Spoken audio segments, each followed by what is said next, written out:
Hi అండి. ఈ రేంజ్‌లోన చదివుంటేనా నేను అప్పట్లో ఈ పాటికో జాబ్ కొట్టేసేదాన్ని. పర్లేదులెండి. ఇప్పుడేమన్నా రెస్ట్‌లెస్సా? ఖాళీయా మనం? మనకున్న బిజీ వేరు. చాలామంది ఆడవాళ్ళని చూస్తే ఏమంటారు? మగవాళ్ళందరూ బేసిక్‌గా. ఏముంటది? పొద్దున పోతాం, మేము ఈవినింగ్ వస్తాం, అప్పటిదాకా ఖాళీయే. తింటావు, పడుకుంటావు, టీవీ చూస్తావు.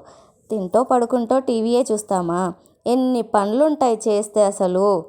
ఆ!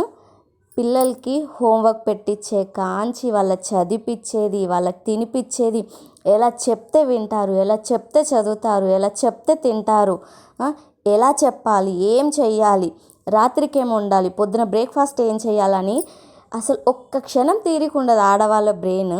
అలాంటిది ఈజీగా చెప్పేస్తారు. ఏముంది, పొరపాటున ఎప్పుడైనా పడుకుంటే కూడా పడుకున్నట్టున్నావు బాగా అనేస్తారు.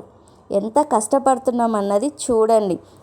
ఇప్పుడు మా చిత్తల్లి కోసం నేను ఎగ్జామ్స్ కాబట్టి అన్నీ రాస్తూ ఉన్నాను. ఇప్పుడు ఖాళీ ఏం లేదు. ఆమెను తీసుకొచ్చాను, ఫుడ్ పెట్టాను, నేను ఇక్కడ రాస్తున్నాను. తర్వాత ఆమెతో చదివించి రాపియాలి. తర్వాత మళ్ళీ పిల్లలు వస్తారు. ఎప్పుడు ఖాళీ ఉంటుందండి? ఆడవాళ్ళ కష్టాన్ని కూడా గుర్తించండి.